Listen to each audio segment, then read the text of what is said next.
Now, September is Suicide Prevention Month, a topic that is felt deeply with our veterans. According to the U.S. Department of Veteran Affairs, an average of 18 veterans die by suicide every day. Now, here's a look at what the statistics look like in Minnesota from 2022. There were 94 total suicides among veterans that year. Meanwhile, the country saw a national amount of just over 6,400 suicides. According to the Department of Veteran Affairs, roughly 100 Minnesota veterans die by suicide each year. Leaders say that number is substantially higher than the rest of the population. Joining us now to talk about this issue is Matthew Whiz Buckley. He's a decorated Navy Top Gun graduate and also the founder and president of the No Fallen Heroes Foundation. Thank you so much for joining us here on First Alert at 4. Thanks for having me, Natalie. I appreciate you shining a spotlight on this issue.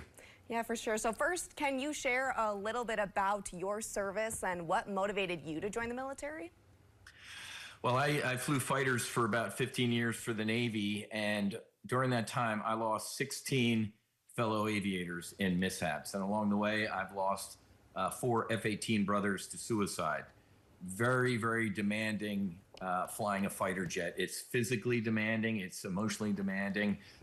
As a naval aviator, we'd have to land aboard an aircraft carrier. So imagine sitting in your driveway and having a crane lift you up in your car to the second story and dropping you. So every landing aboard the boat was a car crash, and I would fight the F-18 Hornet on the edge of consciousness. And the human body's not designed to fly on the edge of consciousness and pulling G's. So I kind of spiraled. I was kind of in a bad place as I transitioned out of the military, hitting the bottle, hitting some other bad behaviors. And I thought I was alone, and I was pretty close to being one of those statistics, and thank God that I'm not. I started our foundation to try and prevent and end veteran suicide. Yeah, well, we're happy that you're with us still. And just from your experience, your perspective, what are the biggest misunderstandings people have about veteran suicide and mental health? Well, maybe the biggest one is that it's not that big of an issue. So Natalie, since the 9/11 attacks, we've lost approximately 7,000 troops, young men and women in combat.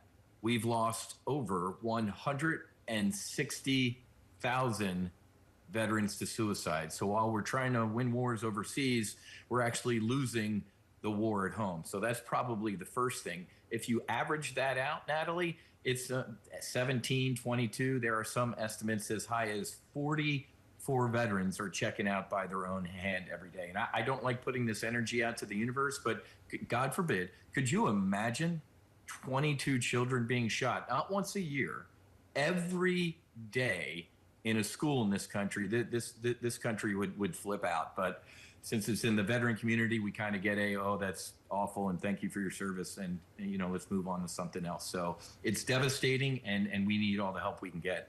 Yeah, and a lot more information online that we just don't have time to get into today, but that's online for your foundation, No Fallen Heroes. Thank you so much for joining us today here on First Alert at 4. Thank you, Natalie. Appreciate it.